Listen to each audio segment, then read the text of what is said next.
नमस्कार, आप सभी का स्वागत है पीएमसी हिंदी चैनल के खास कार्यक्रम डॉक्टर से पूछो में। और मैं हूं आपके साथ अंशिका। दर्शकों, अब मौसम बदलने लगा है और इसके साथ ही सर्दियों ने दस्तक दे दी है। मौसम अब ठंडा होने लगा है और सर्दी के आने के साथ साथ ही सर्दी के साथ आने वाली बीमारियों ने भी अपने पैर पसारना शुरू कर दिए हैं। फिर चाहे वो स्किन की समस्या हो या फिर हो खांसी जुकाम, वायरल फीवर हो या फिर इवनिंग फीवर, तमाम तरह की समस्याएं अब लोगों को होने लगी हैं। तो उन समस्याओं से कैसे निजात पा सकते हैं, इस पर चर्चा करने के लिए हमारे साथ मौजूद हैं डॉक्टर एस रंजन। आइए स्वागत करते हैं उनका। सर, आपका बहुत बहुत स्वागत है पीएमसी हिंदी चैनल पर। नमस्कार जी। सर, मौसम बदलने लगा है, सर्दी ने दस्तक दे दी है। तो जब सर्दी आती है तो अकेले तो नहीं आती, अपने साथ कई बीमारियों को साथ में लेकर आती है। या कभी भी कोई भी मौसम परिवर्तित होता है तो उसके साथ कई रोग आने लगते हैं। तो अब सर्दियों का मौसम शुरू होते ही लोगों को खांसी, जुकाम, गले में खराश और कई सारी समस्याएं होने लगी हैं। तो मैं समझना चाहूंगी आपसे उनके कारणों के बारे में और उनसे निजात कैसे पा सकते हैं, और इसके साथ ही साथ वो ये समस्याएं ना हो उसके प्रिकॉशंस के बारे में। सबसे पहले समझना चाहूंगी आपसे कि अब ये जो खांसी जुकाम हर किसी को लगभग लगभग होने लगा है मौसम के बदलने से, तो ये क्यों होता है? देखिए, पहले सीजन के बदलने से जो रोग होता है उसको हम समझ लेते हैं। जी। देखिए, जब कोई नया पर्सन ड्राइविंग सीखता है तो वो स्ट्रेट रोड पे तो ड्राइविंग कर सकता है, लेकिन जहाँ पे टर्न है वहाँ पर कभी कभी उससे चूक हो जाती है। स्ट्रेट ड्राइव करने के रिस्पेक्ट में टर्न पे ड्राइव करने में ज़्यादा स्किल चाहिए, है ना। तो जब कुछ बदलता है तो जिनकी इम्यूनिटी अच्छी नहीं है उनको प्रॉब्लम होनी शुरू हो जाती है। तो ये बेसिकली इम्यूनिटी की कमी है। हमारी हमारी रोग प्रतिरोधक क्षमता बहुत अच्छी नहीं है, तो थोड़ा से मौसम के बदलने से परेशानी शुरू हो गई। तो यहाँ पर मौसम का गलती नहीं है, मौसम का दोष नहीं है। मौसम तो बदलेंगे, हम उतने मजबूत नहीं है इम्यूनिटी वाइज, एनर्जी वाइज, तो हमें प्रॉब्लम शुरू हो रही है। तो बेसिक ध्यान हमें ये रखना चाहिए कि अपनी रोग प्रतिरोधक क्षमता को हम हमेशा बढ़ा के रखें, अपने हेल्थ का हम ध्यान रखें। अगर हेल्थ का हम ध्यान नहीं रखते हैं तो जब मौसम टर्न लेता है उस समय हमारे स्वास्थ्य की गाड़ी जो है वो लड़खड़ा जाती है और कुछ कुछ प्रॉब्लम होने लग जाती है। गर्मी थी, गर्मी कम हुई तो यह भी कुछ लोगों के लिए ठंड का अनुभव देने लगता है। थोड़ी बहुत बरसात हुई या बिना बरसात के भी प्रॉब्लम हो जाती है। सर्दी, खांसी, जुकाम, गले में खराश, तो ये इसको कुछ लोग वायरल फ्लू बोलते हैं और कुछ लोग बस बोलते हैं कि हाँ मौसम बदला है तो तकलीफ हो रही है। बेसिक बात यह है कि इम्यूनिटी हमें मजबूत करने की ज़रूरत है। इम्यूनिटी हमारी अच्छी नहीं है, रोग प्रतिरोधक क्षमता। और इम्यूनिटी का रोल तो जीवन में हमेशा पूरे साल रहता ही है, बस अभी वो प्रकट हो रहा है। हमें अपने हेल्थ का और हमें इम्यूनिटी का ध्यान रखना चाहिए। रोग प्रतिरोधक क्षमता, रोगों से लड़ने की क्षमता, मौसम में बदलाव हो रहा है उसको झेलने की क्षमता। हमारी बॉडी में कोई पैथोजन, कोई बैक्टीरिया, कोई वायरस हमारे नाक से या हमारे खाने के माध्यम से हमारे पेट में जाता है तो वो हमारे शरीर में कोई बीमारी, कोई परेशानी ना लाए। अगर नाक के माध्यम से, सांस की नली के माध्यम से जाता है तो सांस की तकलीफ, सांस में कोल्ड या गले में हो तो इरिटेशन, फेरेंजाइटिस, खराश, कफ, और इस कफ में कभी कभी बलगम होता है, वो तकलीफ हो सकती है। अगर खाने के रास्ते से कोई पैथोजन, कोई बैक्टीरिया, कोई वायरस हमारे पेट में जाए तो कभी कभी पेट की समस्या हो सकती है, पेट गड़बड़ हो सकता है।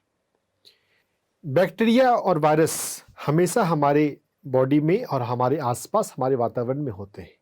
हम जिस एटमॉस्फेयर में सांस ले रहे हैं उस वायुमंडल में है।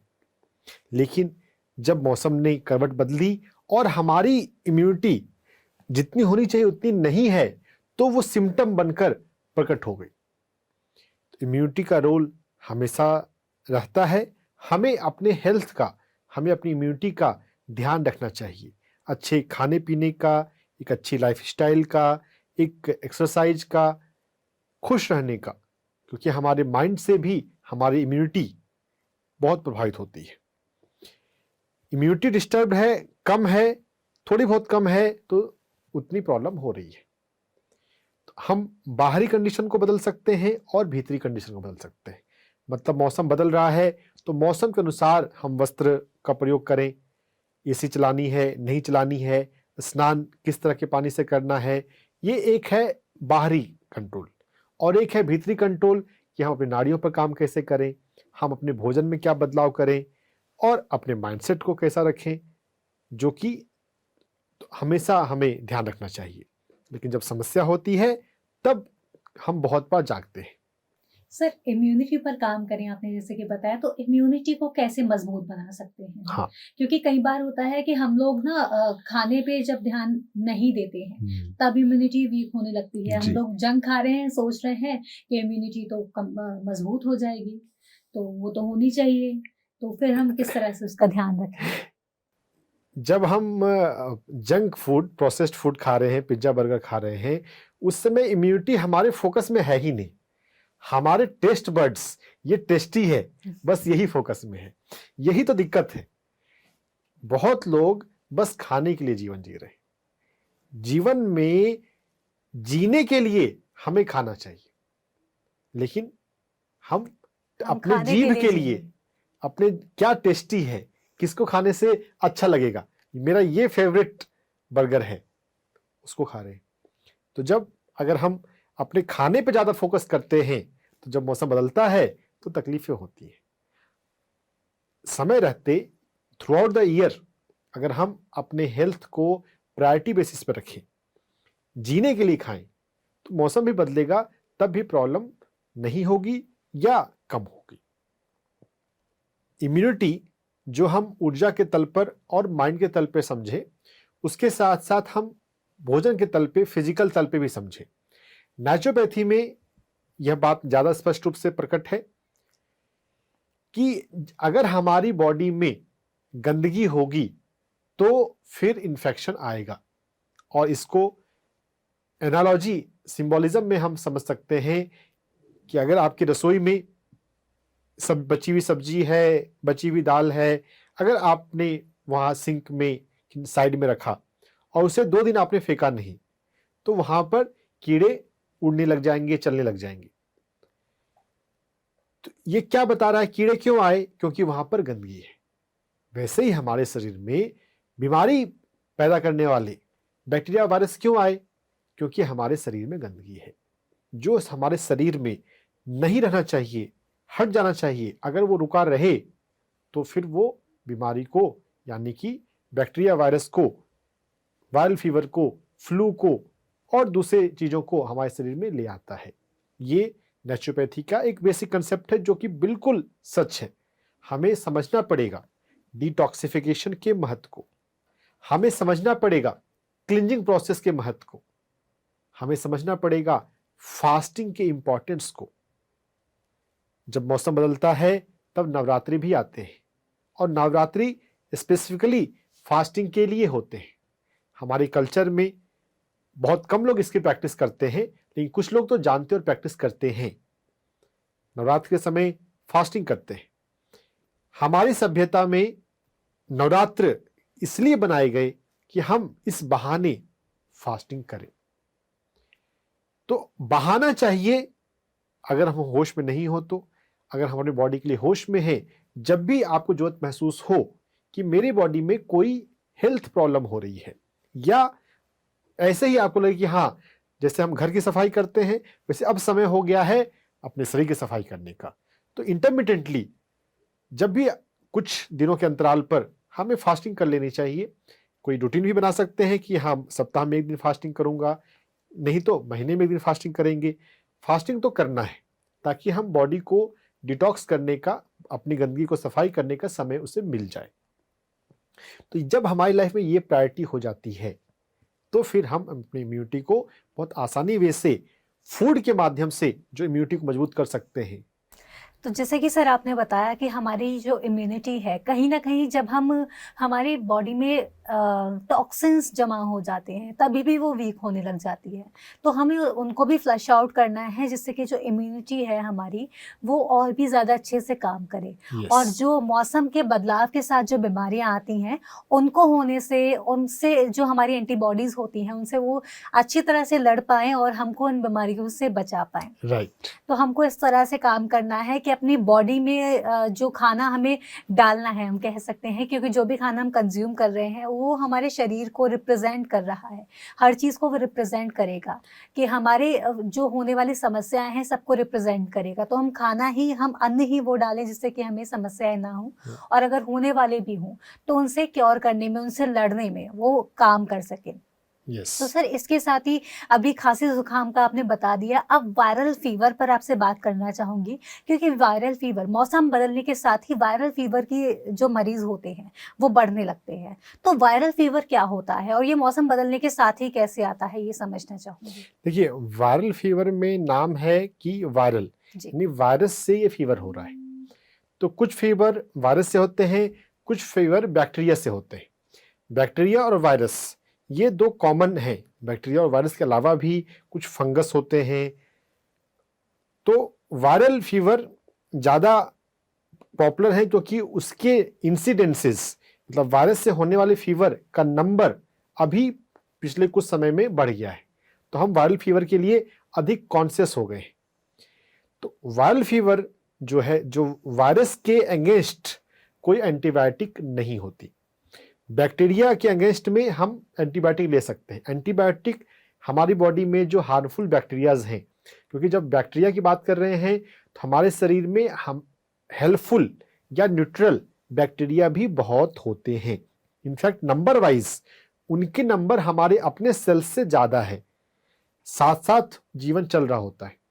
लेकिन जब हार्मफुल बैक्टीरियाज आए तो उन हार्मफुल बैक्टीरिया से हम उसके लिए एंटीबायोटिक हम लेते हैं। वैसे ये एंटीबायोटिक्स रिलेटेड भी कई सारी बातें हैं, प्रॉब्लम है, उस पर हम आएंगे। वायरस के लिए तो एंटीबायोटिक होता भी नहीं है। वायरल फीवर में आइडियली एंटीबायोटिक नहीं लिया जाता, नहीं लेना चाहिए।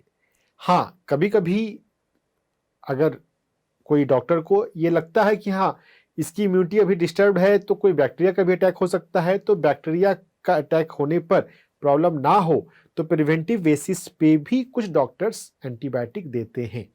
लेकिन इस पे डॉक्टर्स का ओपिनियन अलग अलग होता है। बहुत डॉक्टर वायरल फीवर के टाइम पर कोई एंटीबायोटिक नहीं देते क्योंकि एंटीबायोटिक का असर वायरस पर नहीं होता है। वायरल फीवर सेल्फ लिमिटिंग होता है। वायरल फीवर के अलावा जो भी वायरस से होने वाली डिजीज हैं वो सेल्फ लिमिटिंग होते हैं। सेल्फ लिमिटिंग का मतलब कि वो खुद ही अपने आप वो कम होते हैं, उसमें हमें ऊपर से कुछ नहीं करना होता। बॉडी खुद ब खुद लड़कर वायरल फीवर को कंट्रोल कर लेगी, बस थोड़े समय का हमें पेशेंस रखना होता है। वायरल फीवर में या वायरस से होने वाली जो भी दूसरी बीमारियां हैं, फीवर के अलावा भी दूसरे कंडीशन हो सकते हैं, जैसे फ्लू भी, राइनाइटिस, ये भी वायरस की वजह से हो सकता है। तो जो भी वायरस से होने वाली चीजें होती हैं उसमें दवाओं का रोल नहीं के बराबर है, क्योंकि दवाएं, एंटीबायोटिक वायरस को कम नहीं कर सकती। हाँ, उस समय सिम्टोमेटिक हेल्प देने के लिए कि फीवर ज़्यादा ना बढ़े, अगर फ्लूइड लॉस हो रहा है तो पानी ज़्यादा पीना है क्योंकि फ्लूइड लॉस ना हो, वो सिम्टोमेटिक सपोर्टिव मेजर्स लिए जा सकते हैं। वायरल फीवर या कोई भी वायरस से होने वाली चीज़ों की दवाएं यूजुअली नहीं होती है, ये सेल्फ लिमिटिंग होते हैं। तो जब दवा है भी नहीं मेडिकल साइंस में भी, तो हम यहाँ पे तो नेचुरोपैथी का, या जो हम नेचुरोपैथी के अलावा यहाँ पे एनर्जी मेडिसिन और स्पिरिचुअल थेरेपी, स्पिरिचुअल अप्रोच की बात कर रहे हैं, इसका महत्व तो बढ़ जाता है। एनर्जी मेडिसिन से हम अपनी इम्यूनिटी को बढ़ा सकते हैं। एनर्जी मेडिसिन से हम अपने वायरल फ्लू को कंट्रोल जल्दी कर सकते हैं।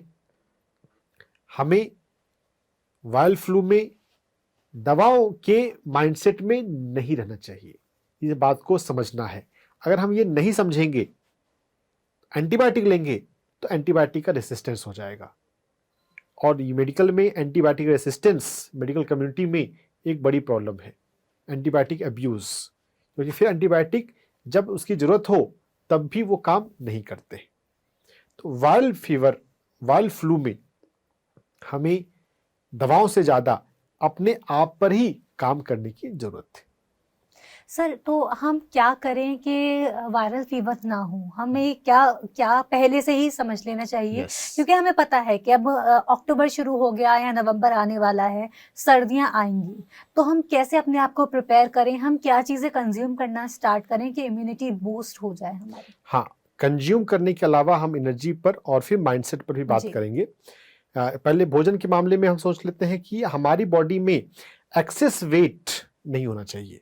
एक तो यह बात होती है कि जो भी बॉडी में एक्स्ट्रा है, तो बॉडी को फिर एक्स्ट्रा काम करना पड़ता है। हम कहीं पे ट्रैवल कर रहे होते हैं, बहुत जगह पे फ्लाइट में लिखा होता है ट्रैवल लाइट, है ना, एक्सेस अननेसेसरी वेट कैरी ना करें, आपके लिए भी अच्छा है और सबके लिए अच्छा है। तो हम अपनी बॉडी में एक्स्ट्रा वेट कैरी ना करें। ये माइंड के लेवल पे भी है। जब भी मैं माइंड पर आता हूँ, पहले हम फूड के मामले में और वेट के मामले में समझ लें, हमें अपने वेट को नॉर्मल रखना चाहिए। हमें अपने फूड को मौसम के अनुरूप लेना चाहिए और अपनी बॉडी के नीड को समझते हुए, टेस्ट बड के अनुसार ना देखते हुए, चटपटा भोजन ना देखते हुए, स्वास्थ्य के लिए कौन सा भोजन अच्छा है उसे हमें लेना चाहिए। और फल और सब्जियां तो हमेशा बेस्ट फूड है।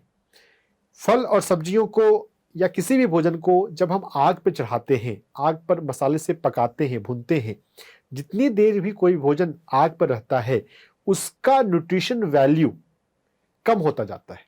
देखिए, ये मेडिकल साइंस से अलग कंसेप्ट है, क्योंकि मेडिकल साइंस में सिर्फ कैलोरी पर देखते हैं, लेकिन कैलोरी ही सब कुछ नहीं है। कैलोरी से ज़्यादा इंपॉर्टेंट है प्राण ऊर्जा।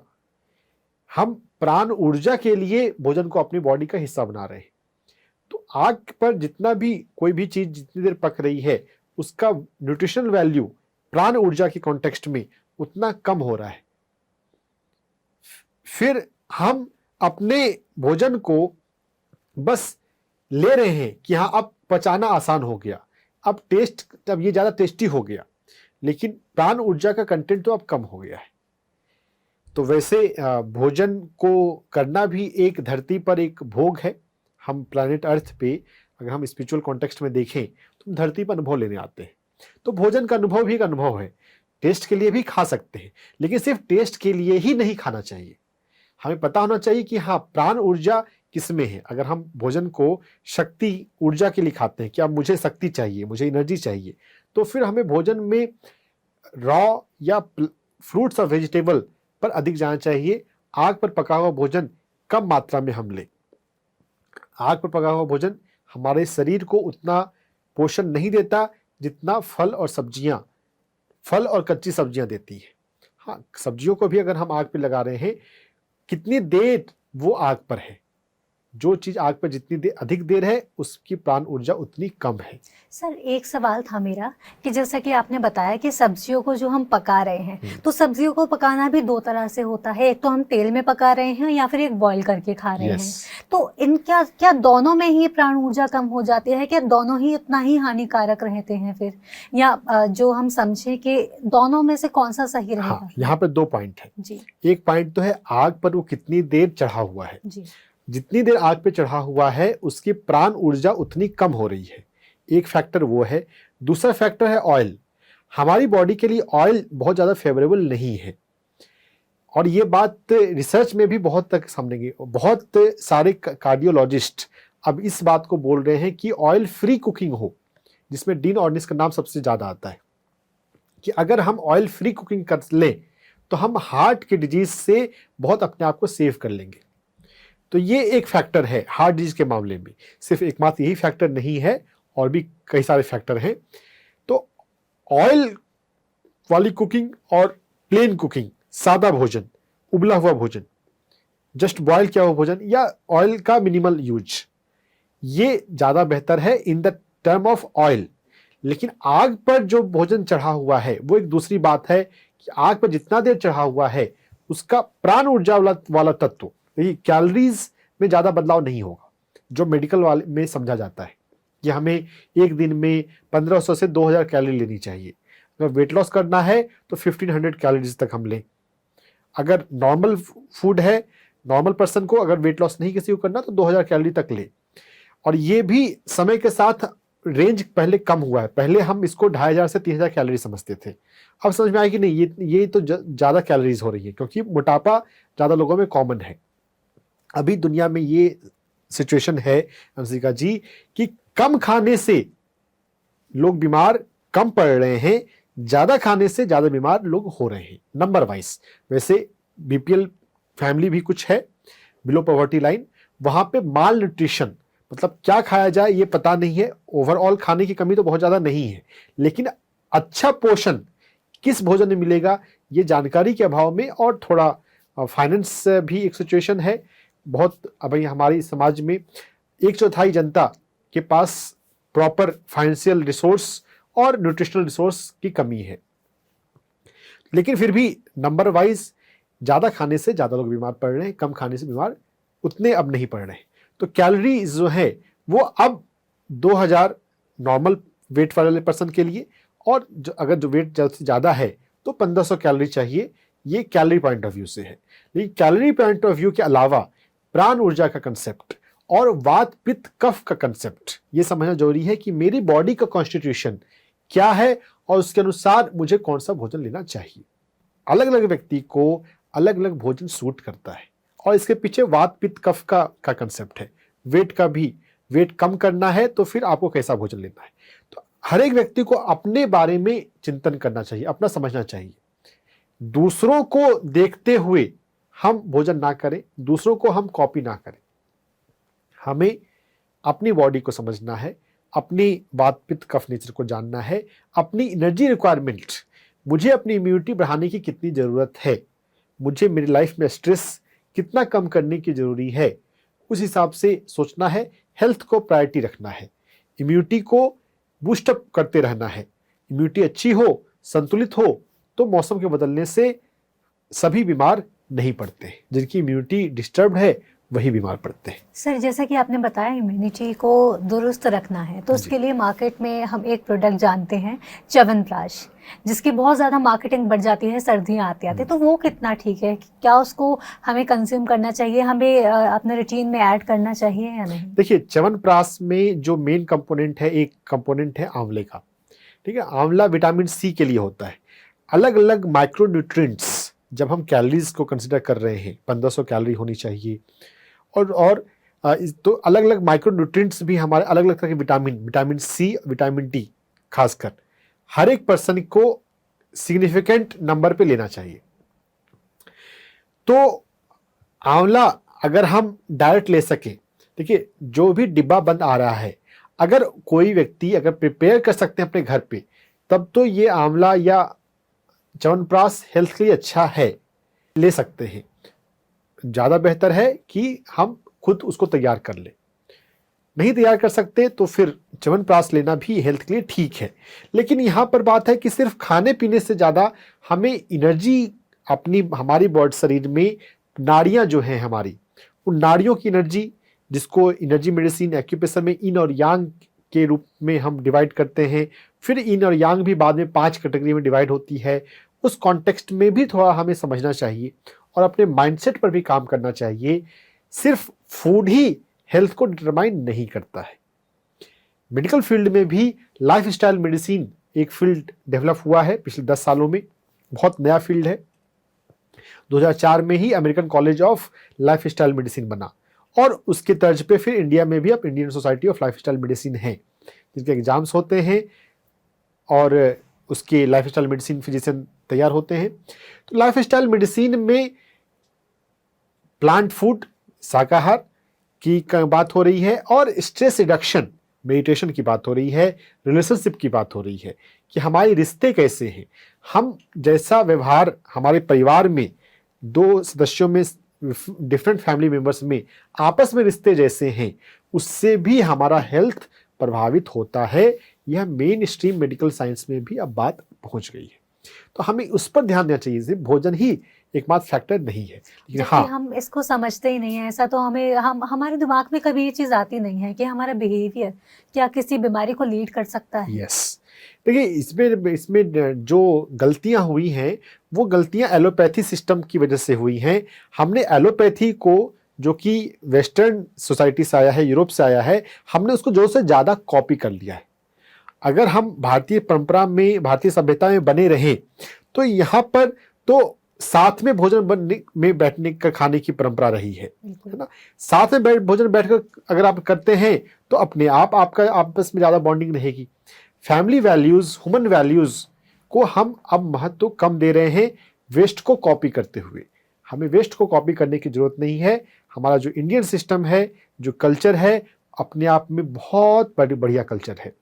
जो भी पुरानी वैल्यूज़ हैं, पुरानी कस्टम हैं, उसको हम यथासंभव प्रैक्टिस करते रहें तो हमारा हेल्थ यूं ही अच्छा रहेगा। बिना हेल्थ को एक्टिवली कंसिडर करते हुए नेचुरल वे में, इजी वे में हम हेल्दी रह सकते हैं। सर, जैसे कि अभी आपने एनर्जी के बारे में बात कही, तो मैं दोनों के बारे में जानना चाहूँगी। जो हमने गले पर खराश की बात की और वायरल फीवर, तो इन दोनों पर हम एनर्जी लेवल पर कैसे काम करें? पहले गले में खराश या खांसी जुकाम पर जानना चाहूँगी। बहुत बढ़िया।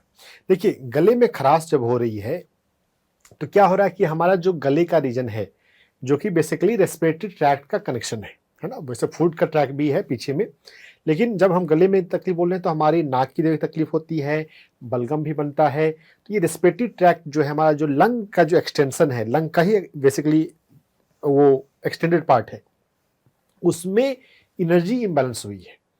तो ये मौसम के बदलने से, ठंड के आने से है। तो लंग की अपनी एनर्जी जो है, उसकी अपनी ची बोलते हैं एनर्जी को। एनर्जी मेडिसिन में, टीसीएम में ची, क्यूआई ची या सीएचआई ची भी कहते हैं। तो लंग की ची जो है वो थोड़ी सी कम है, इस कारण से वो मौसम बदलने से या ठंडाने से प्रभावित हो गया। तो लंग की ची पहले से मजबूत रहती तो प्रभावित नहीं होता। तो लंग की ची को बढ़ाने के लिए इन जनरल तो हम प्राणायाम का अभ्यास कर सकते हैं। योग के अंदर आसन और प्राणायाम काफी पॉपुलर है, मोदी जी काफी पॉपुलर कर रहे हैं, अच्छी बात है, करना चाहिए। अब इसमें अगर हम प्रैक्टिस करते हैं प्राणायाम की तो हमारा लंग का ची हमेशा अच्छा रहेगा। और सभी प्राणायाम में सबसे सर्वश्रेष्ठ प्राणायाम जो है वो अनुलोम विलोम प्राणायाम है। तो सबसे सिंपल प्राणायाम है कि अल्टरनेट नॉस्ट्रल ब्रीदिंग, हम एक तरफ से श्वास लेते हैं और दूसरी तरफ से श्वास छोड़ते हैं। तो जिन लोगों को भी ये टेंडेंसी है कि उनको कोल्ड कफ, फ्रेंजाइटिस होता है, उन पर्सन्स को रेगुलर टाइम पर अनुलोम विलोम प्राणायाम करते रहना चाहिए। इससे उनकी लंग की ची अच्छी रहेगी। साथ ही साथ उनको धूप का, सनलाइट का सेवन करना चाहिए। सनलाइट में जब हम जाते हैं ना तो सूर्य की रोशनी में भी हमें प्राण ऊर्जा मिलती है। जो भोजन हम कर रहे हैं, बेसिकली हम सूरज की एनर्जी को ही तो पौधा स्टोर कर लेता है, सूरज की एनर्जी को और पृथ्वी की एनर्जी को। थोड़ा सा सूरज की एनर्जी है, थोड़ा सा पृथ्वी की एनर्जी है, और फिर हम उसको भोजन के माध्यम से लेते हैं। तो सनलाइट में अगर हम 10 से 15 मिनट, अगर डेली पॉसिबल ना भी हो, सप्ताह में 3 से 5 दिन हमें सनलाइट में 15 मिनट, 20 मिनट के लिए जाना चाहिए। और जिन लोगों को कोल्ड कफ की समस्या कभी भी, साल में कभी भी होती है, उनके लिए ये अनिवार्य है, क्योंकि तभी आपकी लंग की ची यानी कि इम्यूनिटी मजबूत होकर रहेगी, बढ़ी हुई रहेगी। तो अपना एक रूटीन बना लें कि सुबह सुबह धूप में जाना है, छत पे जाएं या पार्क में जाएं जहां आपके लिए इजी है, और वहां पर अनुलोम विलोम प्राणायाम करें। थोड़ा देर सन के सामने बैठें, थोड़ा देर ध्यान करें, थोड़ा आंखें बंद करके बैठें, है ना, अनुलोम विलोम प्राणायाम करें। अनुलोम विलोम प्राणायाम करते हुए आप यहाँ पर अफर्मेशन को भी जोड़ सकते हैं। जैसे हम फिजिकल बॉडी का एक्सरसाइज करते हैं, वैसे ही माइंड का भी एक्सरसाइज है, पॉजिटिव थिंकिंग को कल्टीवेट करना। जैसे मैं पॉजिटिव पर्सन हूं, मैं हमेशा सकारात्मक रहता हूं, मैं हमेशा सकारात्मक सोचता हूं, I am a divine being, I am a divine soul, मेरी प्राण ऊर्जा अच्छी है, मैं एनर्जेटिक हूं। जो भी आपको लगे कि हाँ, मुझे ये पॉजिटिव थिंकिंग अपने लाइफ में लाने की जरूरत है, उसको प्रेजेंट टेंस में, वर्तमान काल में बनाकर, अफर्मेशन बनाकर हम उससे बार बार बोल सकते हैं। तो एक अनुलोम विलोम प्राणायाम करें, एक अफर्मेशन को बोलें, वर्बली या मेंटली, फिर आप दूसरा राउंड करें। तो अगर आप 10 राउंड अनुलोम विलोम कर रहे हैं तो आराम से उसमें आप बीच में 10 बार अनुलोम, 10 बार अफर्मेशंस हो गए। तो ये आपके जेहन में बैठ जाएगा और जेहन में आपके सबकॉन्शियस माइंड में बैठेगा तो ये आपकी बॉडी में रिफ्लेक्ट होगा। All disease are psychosomatic. जो हमारे माइंड में है वही हमारी बॉडी में रिफ्लेक्ट होता है। अगर माइंड लेवल पे हम पॉजिटिविटी पहुंचा सकते हैं तो बॉडी लेवल पे हम एक अच्छे हेल्थ को बहुत इजीली एंजॉय कर सकते हैं। अफर्मेशंस के बारे में डिटेल में समझने के लिए आपको लुई हे को पढ़ना चाहिए। लुई हे की book you can heal your life, वैसे उन्होंने लगभग 10 किताबें लिखी हैं। You can heal your life English और हिंदी दोनों लैंग्वेज में उपलब्ध है। लुई हे ने तो अपने कैंसर को अफर्मेशन से ठीक किया। कैंसर को मेडिकल साइंस में एक बड़ी बीमारी मानते हैं। अगर कैंसर जैसी बीमारी बिना केमोथेरेपी अगर अफर्मेशन करने हुए से ठीक हो सकती है तो फिर और भी सब कुछ ठीक हो सकता है। और लुई हे के कारण हजारों लोगों ने अपनी लाइफ को हेल्प किया है।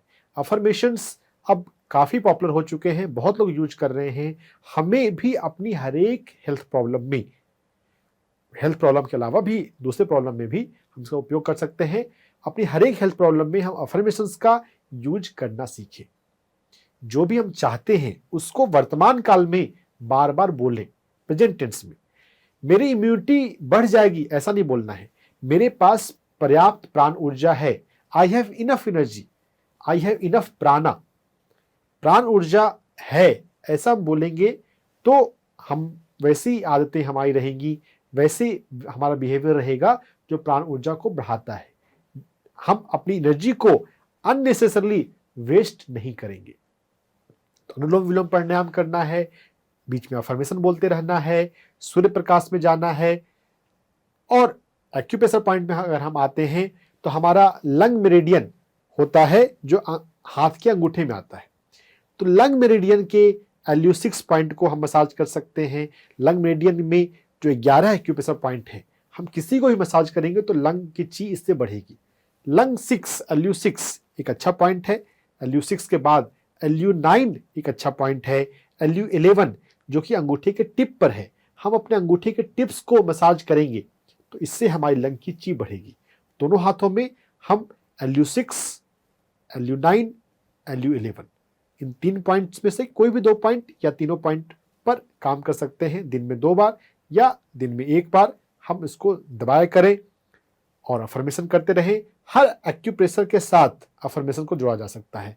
आप इसे दबाएं और बोलें, मेरी प्राण ऊर्जा बढ़ रही है, मेरी प्राण ऊर्जा संतुलित हो रही है, मेरी इम्यूनिटी बढ़ रही है, मेरी लंग ची बढ़ रही है, मेरा लंग मजबूत हो रहा है।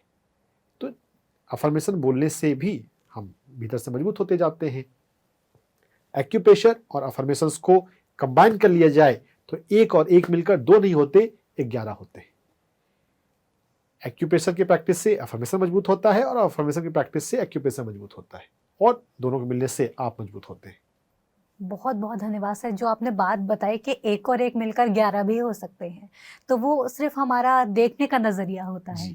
1 और 1 मिलकर 2 भी हो सकते हैं और 1 और 1 मिलकर 11 हो सकते हैं। और जब बात आती है अफर्मेशंस और एक्यूपंक्चर की तो दोनों मिलकर 11 ही होते हैं।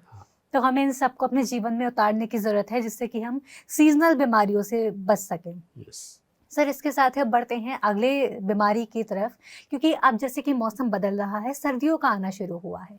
फ्लू के जो लक्षण है, फ्लू के जो मरीजों की संख्या है वो भी बढ़ने लगी है। हाल ही में महाराष्ट्र में भी कुछ स्वाइन फ्लू के मरीज सामने आए हैं।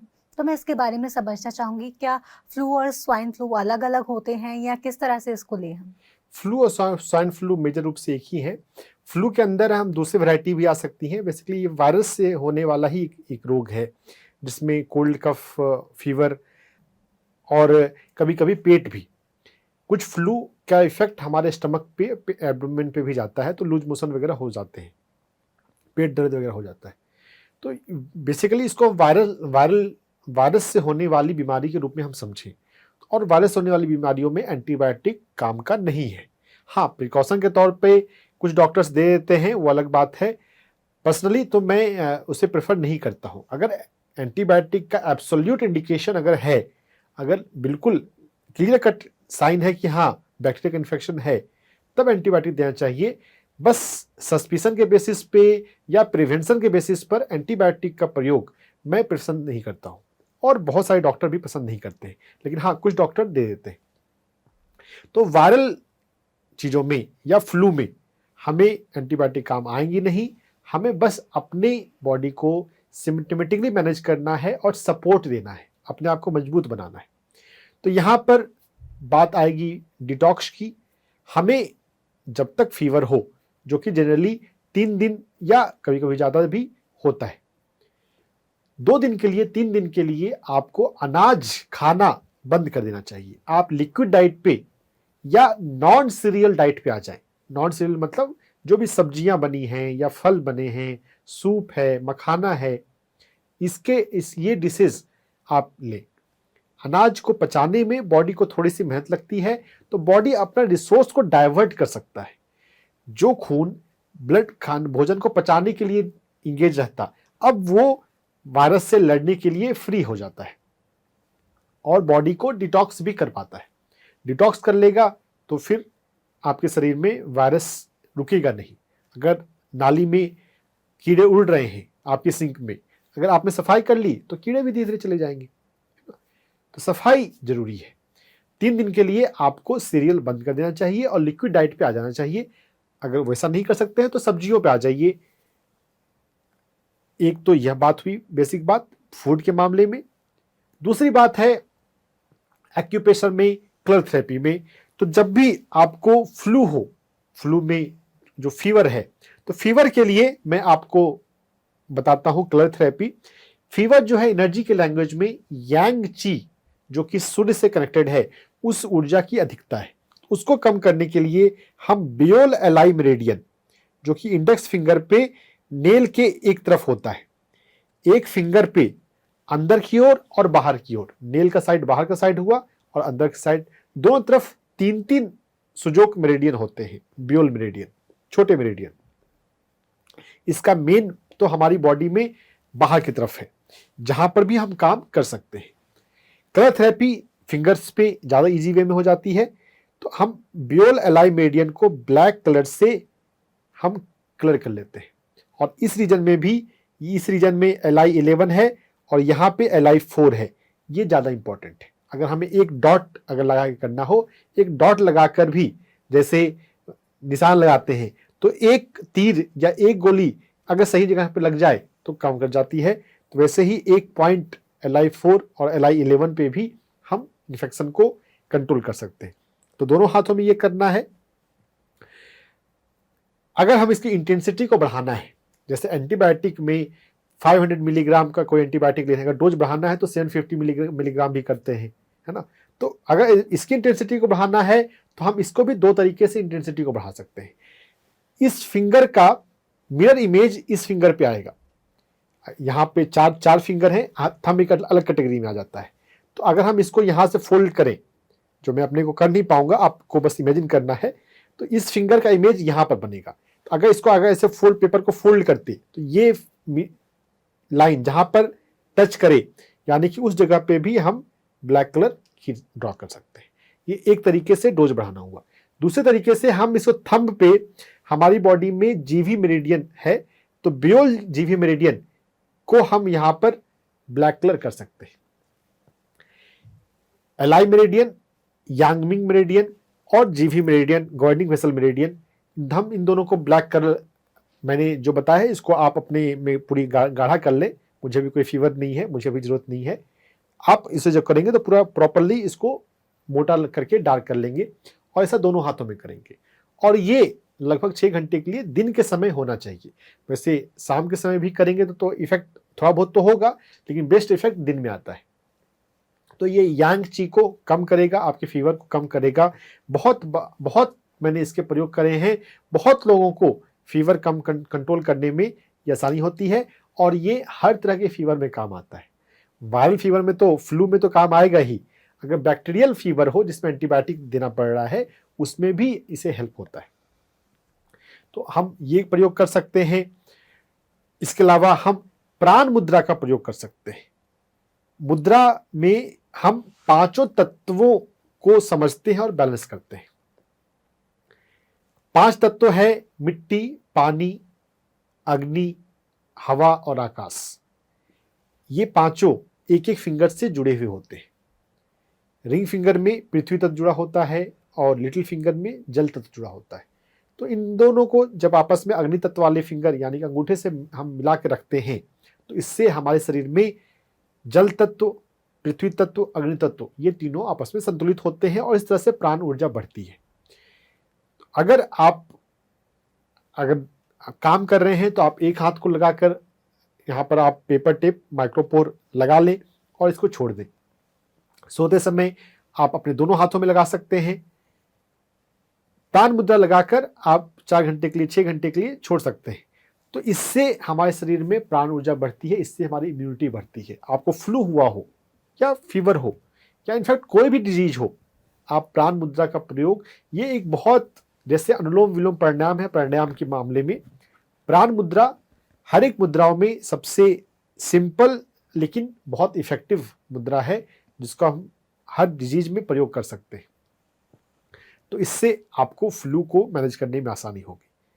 तो कलर थेरेपी और प्राण मुद्रा का प्रयोग करें। और अगर अफर्मेशन में यहाँ पे जाएंगे तो यहाँ पे शांति का अफर्मेशन चाहिए। मैं शांत हूँ, मैं रिलैक्स हूँ, मैं स्वीकार करता हूँ। हमारे भीतर स्वीकार करने की भावना, एक्सेप्टेंस एक होना चाहिए, रेसिस्टेंस किसी चीज का नहीं होना चाहिए। लाइफ के फ्लो को स्वीकार करेंगे तो फ्लू और फीवर कम होगा, नहीं होगा। Thank you so much sir. तो हमें लाइफ के फ्लो को स्वीकार करना है जिससे कि फ्लू और वायरल फीवर से दूरी बन सके। yes. और सर जैसा कि आपने भी बताया कि हम काले रंग का प्रयोग कर रहे हैं, तो क्या यहाँ पर ऐसा है कि हमें पृथ्वी प्राण से जुड़ना है? राइट। जो ब्लैक कलर है जी। ये पृथ्वी प्राण को बढ़ाता है। जी। कोई ऐसा हेल्थ कंडीशन हो जिसमें हमें सूर्य प्राण को बढ़ाना हो तब हम रेड कलर का यूज करते हैं। जैसे कोई लो बीपी का पर्सन हो, अगर वहां पर हमें कलर थेरेपी करनी है तो हम उसमें हाथ में अंदर की तरफ जो हार्ट मेरिडियन होता है वहां पर रेड कलर लगाते हैं तो उसका बीपी बढ़ने लगता है। Wow, thank you so much sir इस अद्भुत जानकारी के लिए, अद्भुत इन्फॉर्मेशन के लिए जो आपने हमारे साथ शेयर की। सर इसी के साथ बढ़ते हैं आगे, क्योंकि सर्दियां आती हैं तो एक बीमारी तो नहीं लाती है, कई बीमारियां साथ में, कई समस्याएं साथ में ले आती है। तो उसमें से एक है हाथ पैरों का ठंडा पड़ना। कई बार बहुत सारे लोगों के साथ ये समस्या होती है कि जी हमारे तो सर्दियाँ आते ही पैर ठंडे हो जाते हैं, हाथ ठंडे हो जाते हैं, कितनी भी देर तक हम रज़ाई में बैठे रहें वो नॉर्मल नहीं होते हैं। तो क्या ये भी कोई प्रॉब्लम है या इसको कैसे फिर हील करें? देखिए, जो भी हमें कंफर्ट डिस्कम्फर्ट करता है, डिस ईज वर्ड जो है, डिस ईज, जब भी हम ईज में नहीं रह पाते तो वो डिजीज है, चाहे मेडिकल उसको रिकॉग्नाइज करता है या नहीं करता है। ये जो कंडीशन है हाथ पैरों का ठंडा रहना, ये एलोपैथी सिस्टम में, एलोपैथी वाले मेडिकल सिस्टम में बहुत ज़्यादा रिकॉग्नाइज नहीं किया जाता है। वो एक चीज़ देख सकते हैं, क्या हीमोग्लोबिन की कमी है, हीमोग्लोबिन की कमी रहने से ये हो सकता है, लेकिन हीमोग्लोबिन नॉर्मल रहते हुए भी कुछ लोगों के हाथ पैर ठंडे रहते हैं। तो यहाँ पर जब जो इन यांग है, एनर्जी के दो डिवीजन है, इस इन यांग के बाद में 5 डिवीजन है, जो कि एक लीवर से जुड़ा है, एक हार्ट से जुड़ा है, एक स्प्लीन पैंक्रियास से जुड़ा है, एक लंग से जुड़ा है और 5वां किडनी से जुड़ा है। इन 5 ऑर्गन में से किसी किसी ऑर्गन की वीकनेस से अलग अलग हेल्थ बीमारियां होती हैं। तो जो हाथ पैर ठंडा रहने की जो बात है, ये हमारा स्प्लीन के वीक रहने से होती है। अगर हमारा स्प्लीन अच्छा हो, स्प्लीन अच्छा काम कर रहा हो, तो हाथ पैर ठंडे नहीं रह सकते। तो ये समझना है कि अगर हाथ पैर ठंडा है तो हमारा स्प्लीन जो है वो हेल्दी नहीं है। और अभी जब विंटर शुरू हुआ तो प्रॉब्लम शुरू होने लगी। समर था, काम चल जा रहा था, वैसे समर में भी कोई दूसरी प्रॉब्लम होती है, जैसे एनर्जी लेवल का कम होना, और ये थ्रू आउट द ईयर होती है। जल्दी थक जाना, सेम एज ग्रुप के 2 पर्सन काम करते करते या चलते चलते कोई पर्सन जल्दी थक जाता है, बोलता है बस अब नहीं, कहीं वॉक करना है, तुरंत ढूंढेंगे कि रिक्शा मिल जाए या कोई व्हीकल मिल जाए ना। तो यहाँ पर समझना है कि हमें अपना इंटरनल एनर्जी लेवल को बढ़ाने की जरूरत है और इंटरनल ऑर्गन्स में खासकर स्प्लीन की एनर्जी को बढ़ाने की जरूरत है। और यहाँ पर अब साधना का महत्व और एक्यूप्रेशर का महत्व बढ़ जाता है। यहाँ पर फूड का भी महत्व है, लेकिन स्प्लीन के मामले में फूड का उतना महत्व नहीं है। यहाँ पर मेडिटेशन का और एक्यूप्रेशर का महत्व है। जब हम मेडिटेशन में बैठते हैं, जब हम शून्य होते हैं तो हमारी सुषुम्ना में, हमारे स्पाइन के 7 चक्रों में ऊर्जा उतरती है, और जो तीसरा चक्र है नीचे से, जिसको मणिपुर चक्र कहते हैं, वो हमारे स्प्लीन से जुड़ा है। तो हम ध्यान में बैठे और ध्यान में स्पॉन्टेनियसली भी एनर्जी आती है, और अगर हम उसको अफर्मेशन के माध्यम से या प्रेयर के माध्यम से ध्यान से पहले हम एक सेंटेंस का प्रेयर कर सकते हैं कि हे डिवाइन, हे भगवान, मैं ध्यान में बैठने जा रहा हूँ, मुझे जितनी प्राण ऊर्जा की, कॉस्मिक ऊर्जा की जरूरत है मेरे स्प्लीन को, मेरे मणिपुर चक्रा को, उतनी मुझे ध्यान में मिल जाए। तो ये इस तरह से अगर हम प्रेयर करके, या इसको हम इंटेंशन भी कह सकते हैं कि हमने अपना इंटेंशन यूनिवर्स के सामने डिक्लेयर कर दिया, डिवाइन के सामने डिक्लेयर कर दिया, अब हम ध्यान में जा रहे हैं। तो अगर हमने कहीं हम जा रहे हैं, अगर हमने अपना जीपीएस सेट कर दिया, तो आपको रास्ते में पता है कि हाँ मैं सही डायरेक्शन में हूं या मेरा डेस्टिनेशन कितना दूर है। तो मेडिटेशन में भी ऐसा किया जा सकता है। तो हमें अपने स्प्लीन को, अपने मणिपुर चक्रा को एनर्जाइज, प्राणवान बनाने की जरूरत है। तो इस इंटेंशन के साथ ध्यान में बैठे। ध्यान में हम सांसों पर ध्यान लगाते हैं। शून्य होता है जब मन, जब हम डेल्टा स्टेट में जाते हैं। माइंड टू मैटर बुक है, मेडिटेशन के अलग अलग स्टेट्स को समझने के लिए बुक पढ़नी चाहिए। जब हम डेल्टा स्टेट में जाते हैं, हमारी सुषुम्ना नाड़ी में ऊर्जा उतरती है और फिर ऊर्जा बढ़ती है, तो हमारे मणिपुर चक्रा में, हमारे स्प्लीन में, जहां भी ऊर्जा की जरूरत है वहां पर बढ़ेगा, अपने आप ही बढ़ता है। लेकिन अगर हम थोड़ा सा एक्टिवली फोकस देते हैं, खासकर मेडिटेशन के लास्ट सेगमेंट पे, आखिरी 5 मिनट में, या मेडिटेशन से बाहर आ गए हैं तो बाद में फिर एक्टिवली 5 मिनट, चाहे तो हम हाथ रखकर भी अटेंशन दे सकते हैं। आपने 1 घंटे ध्यान में बैठे या 40 मिनट ध्यान में बैठे, और ध्यान से बाहर आने के बाद आप फिर से अपने हाथ को 5 मिनट अपने स्प्लीन पर रखा, स्प्लीन बाईं तरफ होता है, अपने स्प्लीन पर रखा और भाव करते हुए कि मेरा स्प्लीन जो है प्राणवान हो रहा है, फिर से आप मेडिटेशन में गए, तो आपकी जो मेडिटेशन में एनर्जी आ रही है, सारी एनर्जी जो है वो स्प्लीन की तरफ ही जाएगी।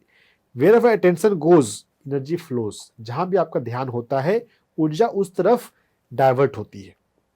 लेकिन ऊर्जा डाइवर्ट होने से पहले आपको ऊर्जा कमाना जरूरी है, और उसके लिए शून्य होना जरूरी है, और शून्य होने के लिए अपनी सांसों पर ध्यान लगाना जरूरी है। तो ये ऊर्जा का विज्ञान, ध्यान का विज्ञान है। हमें हर दिन में 2 बार ध्यान में बैठना चाहिए। यह शिकायत कि समय कम है हम ना करें, क्योंकि आप बहुत समय, ज़्यादातर लोग इधर उधर यूं ही खर्च कर ही देते हैं। अगर आप अपना रूटीन बना लेते हैं कि हाँ मुझे 15 मिनट के लिए तो एकांत में बैठना है, 15 मिनट के लिए एकांत अगर ना भी मिले, हम म्यूजिक को ईयरफोन में अपने कान में लगाकर कहीं भी आंख बंद करके बैठ सकते हैं। भाई म्यूजिक सुन रहा है, दूसरे पर्सन को ऐसा भी लग सकता है। अगर आपको सपोर्टिव फैमिली या सपोर्टिव लोग नहीं आसपास में मिलते हैं, वैसे बहुत जगह पे मिल जाते हैं। जब आपके भीतर अपने आप पे कॉन्फिडेंस हो, और फिर आप अगर अपने आसपास बात करेंगे तो और भी ध्यान करने वाले लोग मिल जाएंगे। अगर आपको सपोर्टिव लोग हैं आपके आसपास तो साथ में ध्यान में बैठिए, नहीं तो खुद से ध्यान में बैठिए। सोने से पहले चाहे तो आप कितने बजे भी सो रहे हो, चाहे आप कितने बजे भी सो रहे हो, 10 मिनट ध्यान में बैठकर ही आपको सोना चाहिए। अगर आप डायरेक्ट सोते हैं तो आपकी नींद वैसी नहीं होती। आपको लगता है कि अब मैं सोने जा रही हूं, मैं सो गया हूं, लेकिन अगर आप ध्यान करके सोते हैं तो आपकी नींद की क्वालिटी, नींद की गहराई अधिक होती है। तो आपकी नींद में भी हमारी हीलिंग होती है। नींद में हर एक व्यक्ति की हीलिंग होती है, इसीलिए प्रकृति की तरफ से नींद को अनिवार्य बनाया गया है, क्योंकि नींद से में हमारी टूट फूट की मरम्मत होती है, हम रिजुवेनेट होकर सुबह जगते हैं। अगर हमारी नींद अधिक गहरी होगी तो हमारी हीलिंग ज़्यादा होगी। नींद को गहरा बनाने के लिए हमें नींद से पहले ध्यान में बैठना चाहिए। तो जीवन में ध्यान है, ध्यान पूर्वक नींद है। नींद से जब बाहर आए तो हम अस्तित्व को धन्यवाद दिया करें, और फिर से मॉर्निंग में नींद खुलते ही, जब भी नींद खुले, घड़ी देखने से भी पहले कि कितना बजा है, आपको ध्यान में बैठ जाना चाहिए। कुछ मिनट बैठिए और फिर घड़ी देखिए कि कितना बजा है, 5 बजे हैं कि 6 बजे हैं, अभी जगना है या अभी और सोना है। वैसे और सोने की बजाय आपको ध्यान में बैठ जाना चाहिए। और आप बैक सपोर्ट लेकर ध्यान में बैठ जाते हैं तो आपका अगर नींद वाला कोटा अगर अधूरा रह गया है, अगर आपको ऐसा लगता है कि नींद पूरी नहीं हुई है, तो आपको बैठे बैठे भी नींद पूरी हो सकती है। मेरे बहुत सारे दोस्त ऐसे हैं जो बैठे बैठे ही रात भर निकालते हैं। गुड़ाकेशा एक ग्रुप है जो रात भर ध्यान में बैठे रहते हैं। उनकी नींद भी बैठे बैठे ही ध्यान पूर्वक नींद पूरी हो जाती है। हमें इस कंसेप्ट को भी छोड़ देने की जरूरत है कि नींद लेट कर ही होती है। ध्यान से हमें बहुत कुछ नई बातें अपने जीवन की पता चलेंगी। जब आपके जीवन में ध्यान है, जब आपके जीवन में चक्रों के प्रति अवेयरनेस है, तब आप अपने मणिपुर चक्र को और अपने स्प्लीन को मजबूत बनाने की सोच सकते हैं। और ध्यान के बाद में लास्ट में आप सोचेंगे तो आपकी एनर्जी स्प्लीन में डाइवर्ट होगी और स्प्लीन जो है मजबूत होने लग जाएगा। तो ये हुआ ध्यान से अपने स्प्लीन को मजबूत करना। स्प्लीन को मेडिटेशन से मजबूत करने के अलावा हम एक्यूप्रेशर से थोड़ा सा मजबूत कर सकते हैं। स्प्लीन की नाड़ियां जो हैं हमारे पैरों में जाती हैं। डायफ्राम से नीचे जो भी हमारे सॉलिड ऑर्गन्स हैं, स्प्लीन, किडनी, लीवर, इनकी नाड़ियां पैरों में जाती है। तो स्प्लीन की नाड़ी में टोटल 21 पॉइंट हैं। हम 21 पॉइंट में से कहीं पर भी मसाज करके उस नाड़ी को, उस एक्यूप्रेशर पॉइंट्स को एक्टिव कर सकते हैं। 21 स्प्लीन के पॉइंट्स में SP4, SP6 ये दोनों पॉइंट का यूज थोड़ा ज़्यादा होता है, वो ज़्यादा अच्छे माने जाते हैं। तो SP4 पैर में है, SP6 भी पैर में है। इन दोनों का मसाज करके हम स्प्लीन को मजबूत कर सकते हैं। रेगुलर स्प्लीन पर मेडिटेशन से और एक्यूप्रेशर से काम किया जाए तो हमारी जो हाथ पैरों की ठंडे होने की समस्या है पहले कम होगी और फिर धीरे धीरे पूरी तरह ठीक हो जाएगी। सर, तो हम इसको ऐसे समझ सकते हैं कि जब हम अपने जीवन में हर चीज को समय देते हैं सिवाय खुद के, तो कहीं ना कहीं समस्याएं आने लगती हैं। यस। और वो फिर बॉडी लेवल पर वो एक टाइम के बाद ही दिखाई देती हैं, जब हमारी बॉडी भी समझती है कि हाँ अब एक लिमिट से ज़्यादा हो रहा है, अब हमारे पास हमारे लिए ही टाइम नहीं है, तब फिर वो समस्याएं आने लगती हैं। तो उन समस्याओं से निजात पाने के लिए हमें करना है कि हमें खुद को वक्त देना है, हमें अपना टाइम ढूंढना है जो कि हम ध्यान कर सकते हैं। ध्यान में खुद से जुड़ें और अपने अंदर की जो ऊर्जा है उसको और बढ़ाएं और अपने शरीर की हीलिंग और अच्छी तरह से कर पाएं। तो सर, इसके साथ ही अभी सर्दियों का मौसम में कई बार लोगों को समस्या आने लगती है जोड़ों के दर्द की, घुटनों के दर्द की। तो ये क्यों होने लगता है, इसके पीछे क्या कारण है? देखिए, सर्दियां आ रही हैं तो सर्दियों में वातावरण में ठंडापन बढ़ा है और बॉडी उस ठंडेपन को टॉलरेट नहीं कर पा रहा है। तो बॉडी में जो हमारे ससेप्टेबल पार्ट हैं, जो नाजुक है, उस पर असर पहले दिख जाता है। तो जिन लोगों के ज्वाइंट सेंसिटिव हैं, ज्वाइंट्स में पहले कोई दिक्कत रही है, अर्थराइटिस वगैरह बोलते हैं, कुछ लोगों को हो भी सकता है, कुछ लोगों को अर्थराइटिस डायग्नोज नहीं हुआ हो, उनको भी जोड़ों में समस्या आ सकती है। तो अर्थराइटिस या अर्थराइटिस डिक्लेयर ना होते हुए भी जोड़ों की समस्या जो है, तो हमें अपने जोड़ों को, और जिनका कनेक्शन हमारे लीवर से है, एनर्जी मेडिसिन का ये कंसेप्ट है। एलोपैथी मेडिसिन में ये कोई अंडरस्टैंडिंग ऐसी नहीं है। वहाँ तो बस पेन किलर देते हैं और बस बोलते हैं सिकाई करो। लेकिन एनर्जी मेडिसिन में हम समझते हैं कि लीवर का कनेक्शन जोड़ों से है। अगर हमारा लीवर हेल्दी रहता है, लीवर मजबूत रहता है, तो आपको जोड़ों में दर्द नहीं होगा। तो लीवर को हेल्दी रखने के लिए क्या करना चाहिए? हमें हरी सब्जियां खानी चाहिए। हम जितनी हरी सब्जियां खाएंगे उतना हमारा लीवर हेल्दी रहेगा। और हमारी बॉडी में एक्सेस वेट नहीं होना चाहिए। एक्सेस वेट वैसे तो हेल्थ के लिए अच्छा नहीं है, सबसे अधिक लीवर के लिए वो अच्छा नहीं है, लीवर के लिए और हार्ट के लिए। तो अपनी बॉडी में एक्सेस वेट ना होने दें, एक्टिव रहें, डायनेमिक रहें, चला फिरा करें, वॉकिंग करने के लिए हमेशा तैयार रहें। जितना वॉक करते हैं उतना आपका लीवर हेल्दी रहता है। लीवर को हेल्दी रखने का मैं सबसे आसान तरीका बता रहा हूँ। इसके अलावा जूस वगैरह पीने की आदत डालें। शुगर केन जूस, गन्ने का जूस, जिसका सीजन गर्मियों में ज़्यादा होता है, तो वो आपके लीवर के लिए अच्छा होता है। लीवर को हेल्दी रखें। और एक्यूप्रेशर पॉइंट पे काम करना चाहें तो हमारे पैर में LV2 एक्यूप्रेशर पॉइंट होता है, पैर के अंगूठे के जड़ पे। उस LV2 एक्यूप्रेशर पॉइंट को मसाज करके LV2 के बाद फिर LV3 पे भी काम कर सकते हैं। लेकिन LV2 और LV3 में LV2 ज़्यादा अच्छा पॉइंट है जब जोड़ों के दर्द की समस्याओं की बात है। विंटर में जोड़ों के दर्द की समस्याओं की बात है। विंटर के अलावा अगर बाकी मौसम में जोड़ों के दर्द की समस्या होती है तब LV3 पर भी काम कर सकते हैं। अभी भी LV2 के बाद फिर LV3 पर भी, लीवर 3 पर भी काम किया जा सकता है दोनों पैरों में। LV2 और LV2 के बाद कम महत्व का है LV3। इन दोनों एक्यूप्रेशर पॉइंट पर काम करेंगे तो हमारा लीवर हेल्दी रहेगा और जॉइंट्स हमारे हेल्दी रहेंगे। विंटर में भी समस्याएं नहीं होंगी। सर, क्या कुछ डाइट में कुछ ऐसा विशेष ध्यान रखने की ज़रूरत है घुटनों के दर्द में, कि हमें क्या लेना ही चाहिए और क्या बिल्कुल ना लें? भोजन के मामले में जो ओवरऑल बात है कि मशीन में जो भी चीज़ें बनती हैं वो हम अवॉइड करें।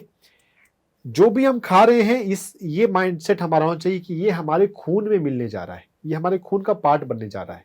तो जो हेल्दी है, जो बेस्ट चीज़ है, वही हम अपनी बॉडी में डालें। प्रोसेस्ड फूड, जंक फूड, ये हमें नहीं लेना चाहिए। सब्जियों का सेवन अधिक करना चाहिए, फल का सेवन अधिक करना चाहिए। कच्चा भोजन शरीर के लिए ज़्यादा अच्छा है, वो प्रकृति के द्वारा दिया गया भोजन है। प्रकृति से आया हुआ जो भोजन है, डायरेक्ट रूप से जब हम लें तो वो हमारे लीवर के लिए और हमारी पूरी बॉडी के लिए अच्छा है।